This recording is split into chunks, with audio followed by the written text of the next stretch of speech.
Hey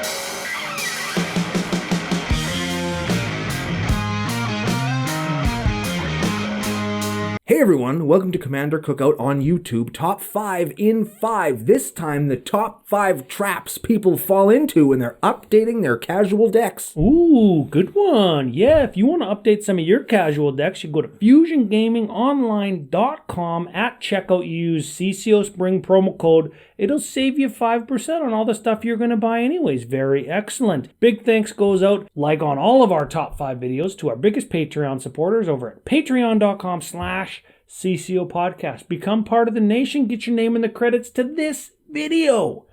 Now, number 5. You had too many tutors and too much draw. Makes it feel too samey. Your deck just does the same thing every time. You have this really interesting combo that you've thought about, so your whole deck then is to find it and play it. And in a casual game of EDH, that's probably not quite where you want to be. Yeah, stay tuned because we're going to talk a little bit more about that kind of stuff as we get closer to the end of the list. Number 4. You get too deep on your theme. I personally have a mutate deck that plays all the mutators, all the mutatees, do all the stuff, and it's really cool. And then at the end of the day, because I focus so much on mutating a creature, I have a 4/4 that does all kinds of neat shit, but it's 4/4. If you bend over to your theme too much, sometimes you sacrifice that long game winning power, or even just winning power. Winning power, yeah, short game or long game.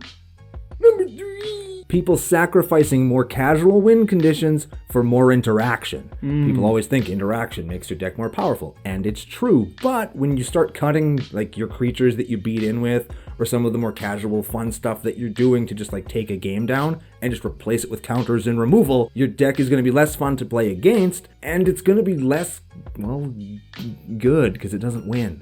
Yeah, you're cutting those backup win conditions in creatures for interaction, draw, and tutors. If you're not playing in a pod that needs that interaction to stop opponents from winning, you're going to lose out on that secondary win con that is just attacking with creatures, getting your chips in.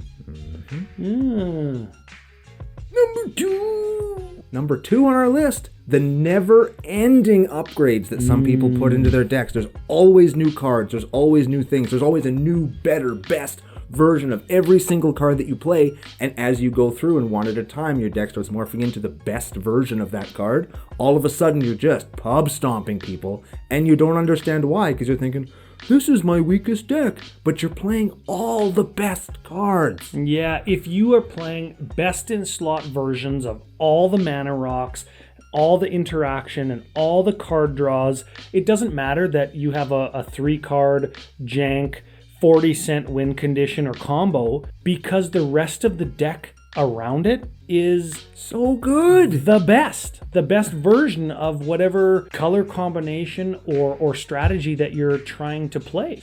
It's a tricky one. Because you want to cut the 4-drop removal spell for the 3 or the 2-drop one, or the 4-drop mana rock for the 3-drop mana rock. There you go.